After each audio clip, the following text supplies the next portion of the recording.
Football in Focus, back at Kickback Jacks for a Thursday with Joe Sirera, News and Record, and with a lot of games this week, high school, college, professional football coming up, a lot to talk about. First of all, what about the impact of the North Carolina-Wake Forest game? Would that have much of an impact on the high school football tomorrow night? You got people that may go to the game and they want to see North Carolina, they want to see Wake, maybe just skip the high school game. You got some people go to neither game, they'll just stay home and watch it on TV.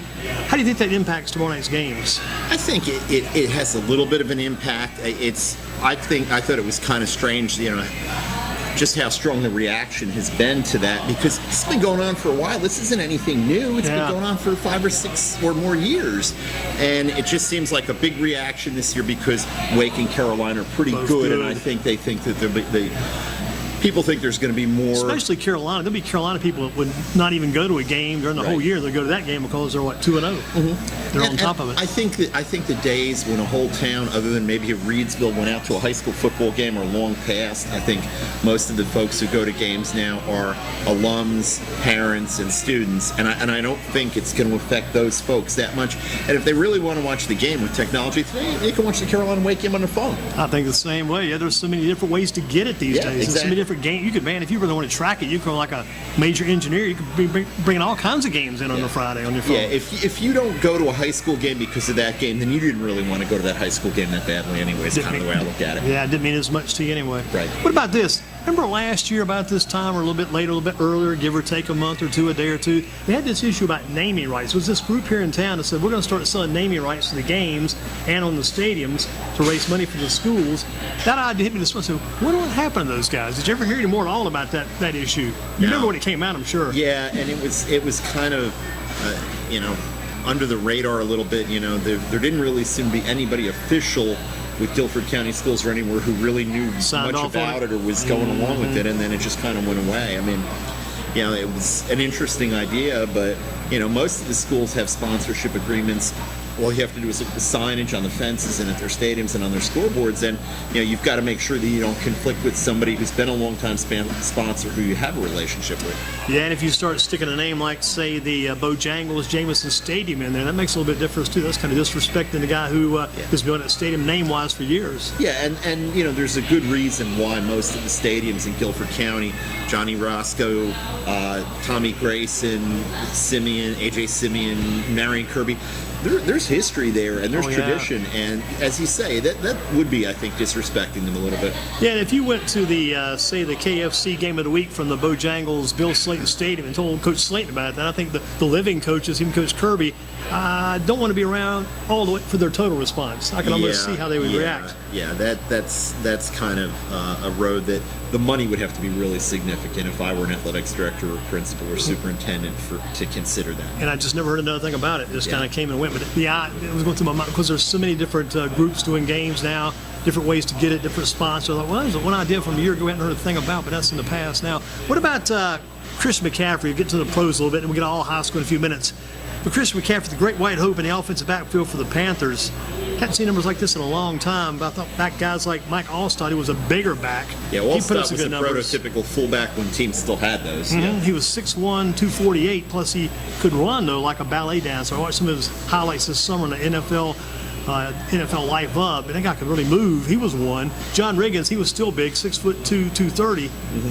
But a guy like McCaffrey did look up. One guy kind of came to my mind, another number 22, John Capoletti, 6'1", 215, about similar size, but McCaffrey's 5'11", 207. But, I mean, for running backs, he might be the great white hope these days in some ways. He does a lot of things really well, and that's what NFL teams are looking for these days. They're looking for versatility. They're looking for players that allow them to not have to make package or situational substitutions. When a guy can run, catch the ball, and pass block, that's gold when you've got a guy who can do those things. And McCaffrey does all those things well.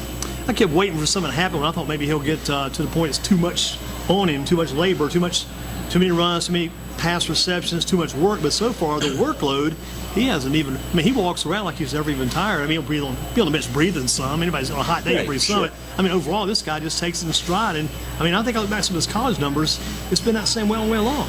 He's a guy who really prides himself on conditioning, on being in incredibly good physical shape, and that's part of it. But I do think if you're the Panthers, he's not the kind of guy, from what I've seen, who's going to ask out, but you have to manage his workload because with running backs, the more touches they have, generally the shorter their careers are, and the injuries will catch up with you eventually. No matter how fit you are, you take enough hits and it's going to catch up with you. And even a guy like Cam Newton, to me, it's kind of interesting how he's responded, because sometimes with Kelvin Benjamin, and then you had Devin Funchess, those guys, sometimes you can tell what on the same page with those guys. McCaffrey, he didn't mind getting him the ball anytime, any day of the week. He'll throw it to him in a short pass situation.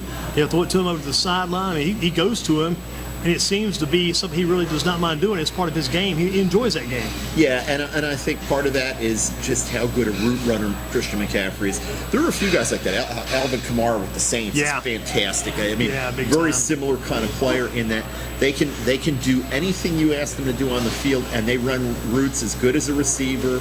And quarterbacks, it's a trust thing. Cam Newton has had Greg Olsen. A lot of quarterbacks have a tight end or somebody who's their trusted guy. Rob Gronkowski, obviously, with Tom Brady. And McCaffrey is that kind of guy.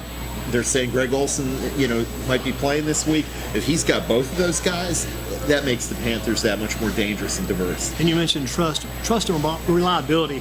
Reliable guy. If you throw in the ball and he drops, the quarterback just drops his head. You see him shake it every time, man. It seems like.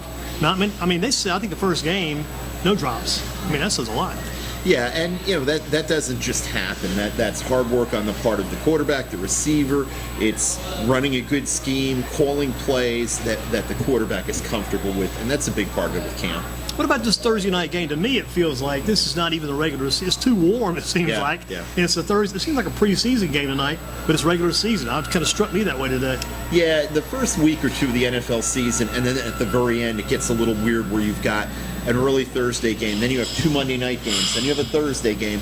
In the NFL, you get those Saturday games at the end of the year, and it gets a little weird. I think it's kind of, they're just trying to cram as many games onto your TV screen nationally early in the year, and things then kind of settle into a normalcy, a routine, and a rhythm that you get with that NFL schedule. Let's go to the high school. So what about this Grimsley Worley team? 3-0, and it seems like right now the start of the 2019 season could be the top story in Guilford County right now. Yeah, they're definitely playing really good football.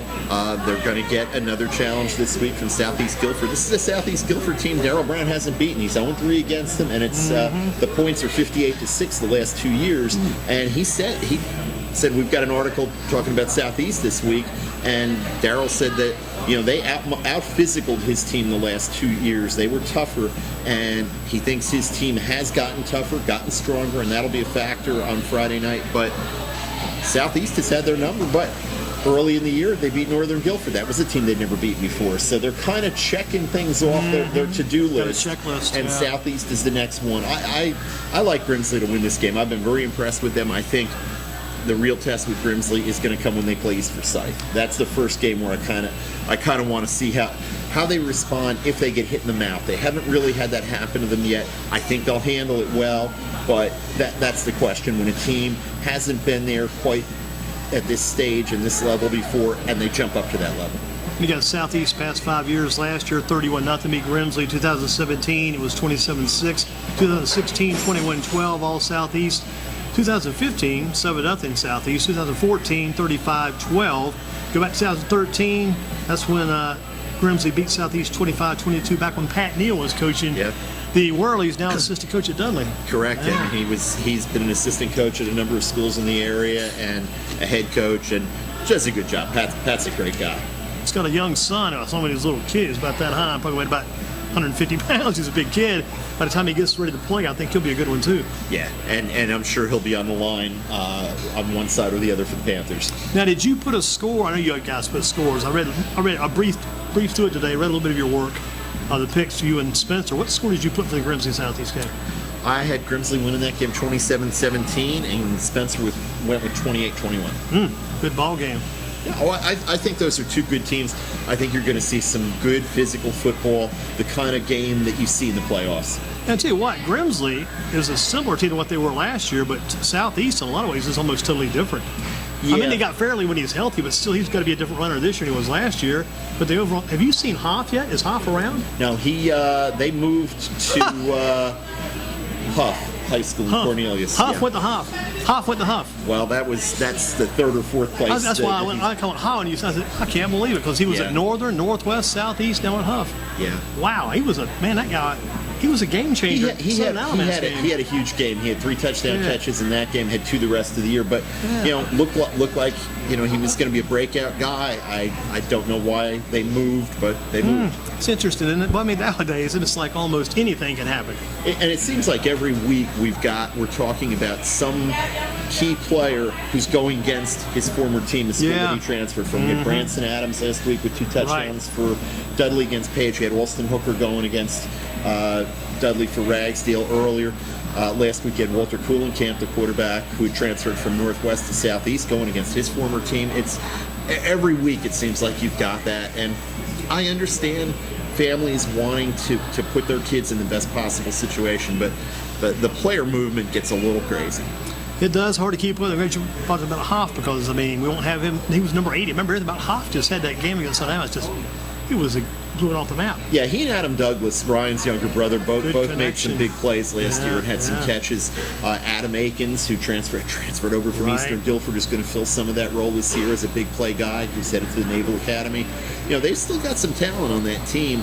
A lot of really good seniors last year, and it takes a while. Coach Kennedy Tinsley, told me before the season that he thought this group had leadership in it, but because that group of leaders was so strong last year that they kind of deferred to them, and he was trying to get those guys to step up because those senior leaders from last year's class aren't there anymore. It's your team now. You've got to take it on. I think that's something Coach Brown was looking forward to going in, because he had a lot of talented players. We needed those leaders. He's had guys stepping up. Oh, definitely. I mean, he's been playing a lot of young guys the last couple of years, freshmen and sophomores last year. Those kids are growing into leaders, and you've got senior leaders like Christopher Zellis, Quan Nora, guys like that. Chris Liley, offensive lineman. When you've got guys like that, they've all stepped up and taken that next step in their careers. It's nice if you're Grimsley to think that, okay, we've got a great senior class. These guys are really good, and they'll be missed. But we've got a good junior class, and we've got a good sophomore class, and it's a program now, and that's the mark of a program. And look at his roster today a bit. Looking back at some names and numbers, he's got a lot of juniors, like you say, sophomores. These guys are already playing well at that stage of their game, playing real well. Yeah, Quentin Williamson is a big one. Sincere Burnett stepping up. Same thing, juniors. Travis Shaw, obviously the sophomore, who's one of the better defensive linemen in the country, as well as the state in his class. There's a lot of talent there. A lot of talent to be seen. What about flipping the page a little bit? We're talking about the Whirlies and Falcons.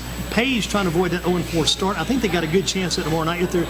If Javondre Page's game is healthy tomorrow night, I think they get a chance to do it. What do you think? Yeah, and boy, if you're the Pirates and you're looking at your schedule, I wouldn't call it a must-win game. I hate to use that term, but there is a real sense of urgency, because their next 3 games after this are East Forsyth, reigning 4A state champion, Highland Springs, reigning 5A state champion from Virginia, coming down, and then West Forsyth, who hammered Dudley to open the season. Yeah. And I said in my scouting reports, anybody see a win in those 3 games? I'm not sure I do. They really need to win for confidence and for everything else at Eastern Guilford. And Eastern Guilford is in a similar situation. They've got to go to Reedsville next week, and then they play a Williams team that's looking a lot better this year. So that's a big game for both teams for momentum and confidence. Looking it over, and again, you're taking Page in that one. Yep, I kind of went back and forth on that, but I think, Page has some issues, but to me, they're not as bad. They're not an 0-3, a real 0-3 team. They came so close against Davie. Those first 2 games, 3-point difference. You get to a point, and a wiser man than I said, after a while, you are what your record says you are. And okay, that's true, but I think they're capable of beating Eastern Guilford, and I think they'll come out of there with a win in Gibsonville. And then the next time I could see them winning might be in the conference. You think of a guy like Javon. I keep bringing it up every week, but Javondre Page's leadership and character. I don't think he's the kind of guy that's going to let his team get down. He's going to take that team tomorrow night just like it would be the first game of the year. Lead them right in and try to get that victory. And that's the difference between him and Camille Smith. A little bit more experience. Yeah. And I haven't seen a lot of finger pointing. Sure, the Page guys are disappointed, but I haven't seen a lot of finger pointing and questioning. I think that the coaches haven't lost the team. The team, they're still believing in each other. There's talent there. There's some weaknesses, but there's talent there, and we'll see if they can get it together. What What about Northwest at Northern? Sort of like, talk about throw out all the records, throw the old books out the window. These guys have been together head-to-head for years. This is still their probably favorite rivalry game between these two coming up. Yeah. And Northern at home, do you like them at home? Yeah, and you also talked about rivalries. Kevin Wallace, the Northwest coach, Eric Westberg, the Northern coach, both guys from the New York, New Jersey area, and both coached together at Greensboro College. They talk constantly most weeks. This week a little less. They kind of back away from that, but there'll be some handshakes and some hugs after the game. I think home field is a factor in this one. I think Northern's defense has been pretty good this year, better than I expected it to be. And when you've got Will Leonard, Michael Froh, Rakeem Murchison, Niles Mosley, some of the guys that they have, and Rashawn Pleasant has been a pleasant surprise. Yeah, he has in the basketball coming out, and a great high jumper, state high jumper. That's excellent. Getting him out for football. He's kind of where DeAndre Overton was when he first came out at Page. Similar size, not quite as tall, but a little bulkier, and just a tremendous athlete. And they're finding ways to get him the ball, and he's breaking some plays. Number 11, Rashawn Pleasant. Got to watch that guy. What about the Northern students? We talked about this last week. Student section's back. Yeah, and especially at Northwest, you're going to have both student sections out in force for that one. Northern band, probably the Northwest band. That's a great atmosphere when those two teams get together. The only drawback is if you're sitting on that home side until the sun goes down, boy, you're looking right into that sun, and it gets a little toasty. Well, I'm going to walk in there and talk about that. Just keep walking toward the Jefferson Pilot. I used to call it this, the Lincoln Financial. Just walk toward downtown, and my thoughts about that side, because they get there early, maybe about 5 o'clock, 5:30. You walk in that press box. I mean, but last week, believe it or not, at Grimsley, it was pretty warm. Yeah. Because the thing had been shut up all week. Yep. And, man, I hit the AC, and it took the AC to kick in at Grimsley last week, but it was first warm. Week of the season, there was that Thursday night game with Andrews and McMichael at Simeon Stadium. And, boy, that press box was warm and humid. Saturday night at Grimsley, we were wearing jackets. Remember, you come back and play to Friday, get postponed to Saturday, you come back Saturday. That first week, you're wearing coats in there. It cooled off, yeah, for sure. All that weather changed everything. All right, what about Ragsdale Southwest? The big rival game here. You go to the ranch over there at Southwest, always a big game for those guys? Yeah, I mean, those are Andrews and Central are the other High Point schools with Southwest, but I think in a lot of ways, because of conference affiliations that they had for years, Ragsdale, and Southwest is maybe a little bit more of an intense rivalry. I think that'll be a good game. I don't think it'll be a high-scoring game, but that's another one where I went with the home team thinking that's going to make a difference. And Ragsdale's special teams issues the last week or two, that trying to punt at Northern Guilford last week was an adventure. In a close game, if one team is having special teams problems, I got to like the other. How much is Ragsdale getting out of Austin Hooker and Devin Boykin right now? Those two guys had to be leaders. How much are they getting out of them? I think it's Alston is still trying to get comfortable. New team, new school, new system, but he's had his moments.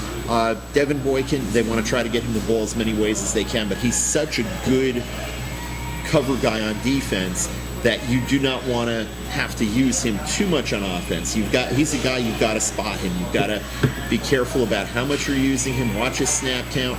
Watch how many times he's got to cover a guy on a deep pass pattern where he's got to run a lot. All those things have to factor in. But he's a coach's son. He's a very gifted, talented ball player, a smart ball player. You got to find ways to use him. Do you think he'll be back after December, or do you think he's gone early entry NC State from what you've heard?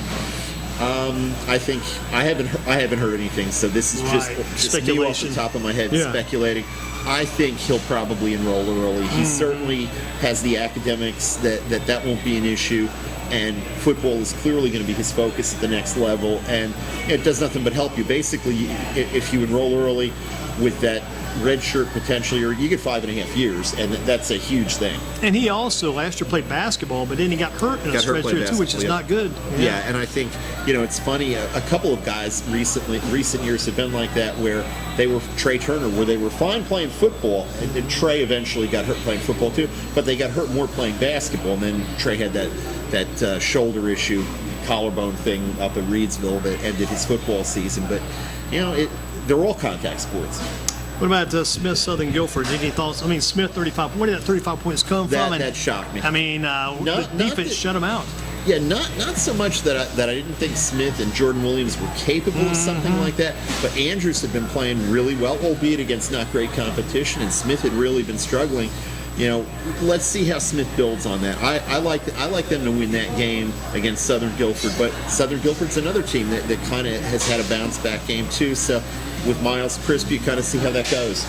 Tell you what, Smith against Northeast, we saw that game on our broadcast that night and played them well. 14-6 ball game. Smith got to pick 6 only points, but they played well enough to win. And it may be the kind of thing, once they get that offense cranking, they can win some games. Yeah, I think that's definitely a possibility. And the one thing that will make things a little bit more difficult for them, a little more of a challenge this year, and Western Guilford too, is you don't have North Forsyth in that conference anymore. Forget about them. That was Western's win. That was a game Smith won, and they're gone. That was a check off for both teams. Now they got to look at Smith game and Western Guilford game for both teams. A game they need to win. It's a huge game. Yeah. Western Guilford Wheatmore. Now Smith is 2-2, which is huge for them. Western Guilford's 3-1. Or what are they now? 2-1. 2-1. That's big. And Smith is 1-2. Yeah. The Western now 2-1. That's big for them. You look at Western's schedule, and if they can get the win against Wheatmore this week, and I like them to win that game. The next couple weeks are Southern Guilford and Graham, and you can look at their schedule and you could see a way where Western Guilford could be 5-1 going into conference play. I mean, huge. That would be a huge turnaround. Brian Terwilliger's doing a great job there of keeping his guys together, keeping their heads up, trying to build it slowly. It's not going to happen overnight, but it seems like with the new gym and some of the other things that have been built over at Western Guilford, that their enrollment started to climb back up again a little bit. Baseball had a really good year last year. Volleyball had a great year.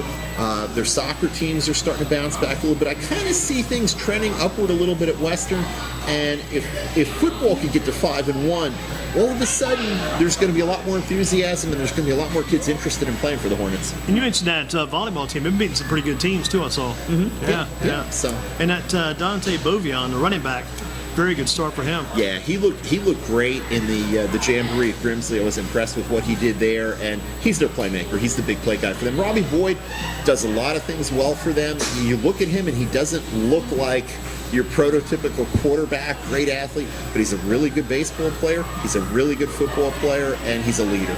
You said the last name, perfect leader. He's been in that experience at third base, but I think in baseball he's been right there at the spot. Too. Yeah, he's been right there. Yep. Down a little bit on the list, but a big game nonetheless. Durham Hillside at Dudley. Again, Dudley passing game's coming around. Should open it up some for the running game.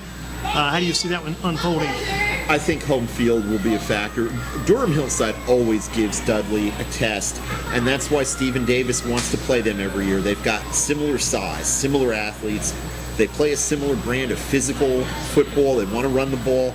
They're always going to challenge Dudley, and that's a game where the Panthers learned something about themselves. But I think they had their little bit of a breakthrough last week with Jameer Slade hitting some deep balls, with them getting Mackay Wall really involved. If they can get Mike Wyman a few catches downfield, get him the ball a little bit more, then everything starts to balance up, and all of those running backs with fewer people in the box have more room to run, and they look even better.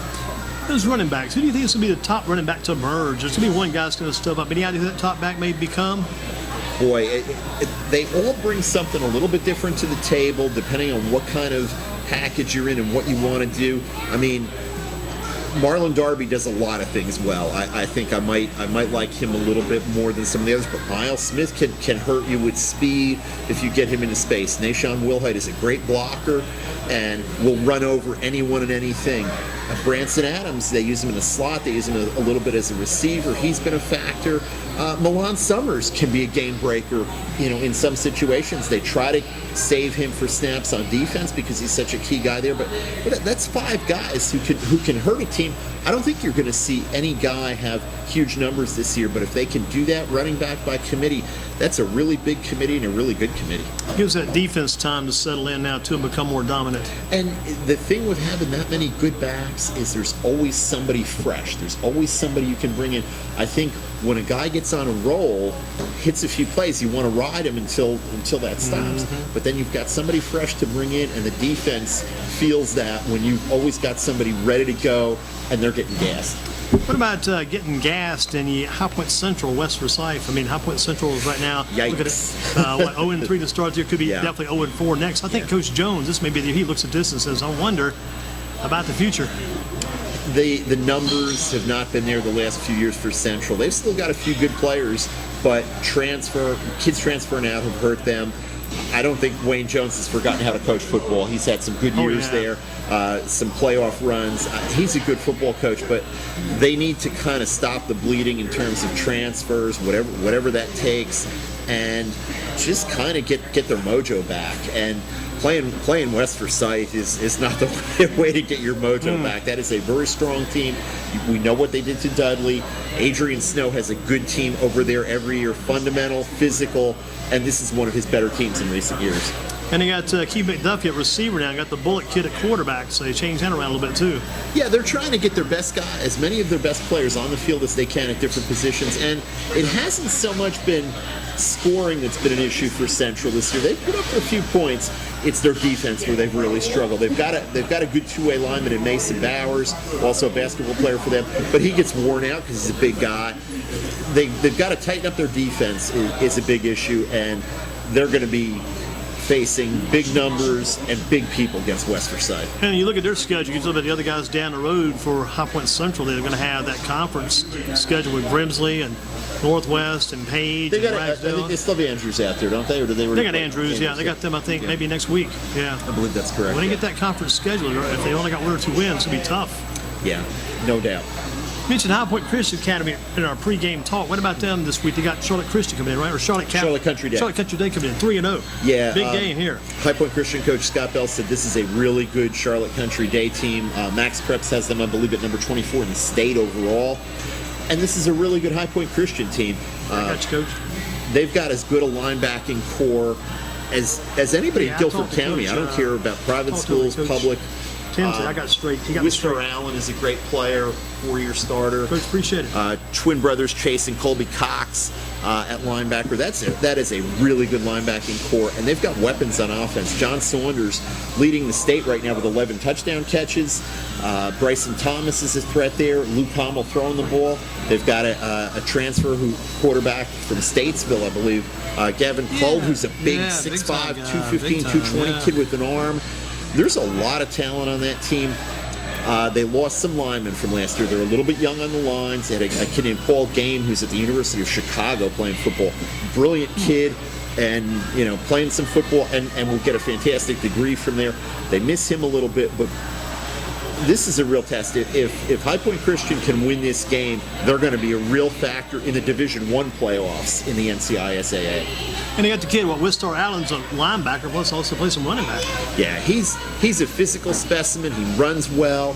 He's 6'2", 225, 230. He's a smart kid. I mean, I've seen him in jamborees and scrimmages where they come up to the line, and he diagnoses the play based on the formation and the personnel in a scrimmage. Sounds like a Luke Kuechly kind of guy. Yeah, and he's through the defense, through the blocking, and in the backfield before they can even get a block on him. He's got that kind of ability, and he's just a really good football player. And the twins next to him, Chase and Colby Cox, are good. They may not be quite Wistar Allen good, but they're going to be good players too. The funny thing is, they played some quality competition in those jamborees. It wasn't just other private schools, a lot of public schools too. Yeah, and they're very good in 7-on-7s because they always have talented receivers. They always have 1 or 2 quarterbacks who can get the ball out quick, get those guys in space. And Scott Bell knows what he's doing as an offensive mastermind. Their scheme is very effective. They know how to get the ball out quick, get it to the right guys. It's a good football team. I wish some of the public schools around here would play them. I know why they don't. I know the public schools think, well, they can reclassify kids and we can't, and that's not fair. But it would be nice to see them play a few of the schools around here and be able to challenge themselves. But I see both sides of that argument. What about your team this week? Where's your team going to be? Oh, gosh. You mean West Virginia? No, I'm talking about high school extra. Oh. West Virginia's going to be against NC State. That's going to be ugly. NC State's going to roll. The thing about it is West Virginia's got the home crowd. It's going to help them some.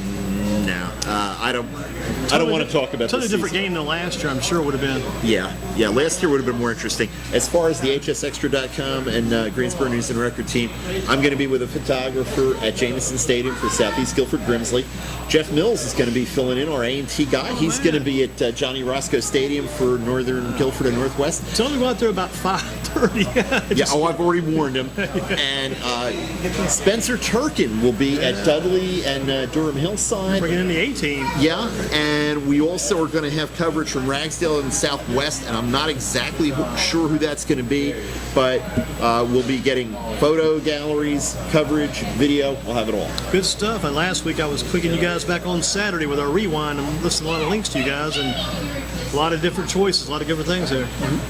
Yep. So West Virginia, you don't feel too good about that game now? No, I knew this was going to be a rebuilding year. I was looking at their schedule, and a new coach, a bunch of players hit the transfer portal, lost Will Greer, David Sills, a bunch of talented guys off of last year's team. And looking at the schedule, I thought 3-9, 2-10. What time does the game kick off? I believe it's a noon kick. Okay. But it's one thing to think that's what's going to happen. It's another to have to actually watch it happen. And it's been pretty ugly. They have 64 yards rushing through 2 games on 40-something carries. They're barely averaging over a yard per carry running the ball. Their offensive line has been a mess. And I'll watch the game. I'm a Mountaineer for life. I'll watch every minute of it. But, boy, it's hard to watch right now.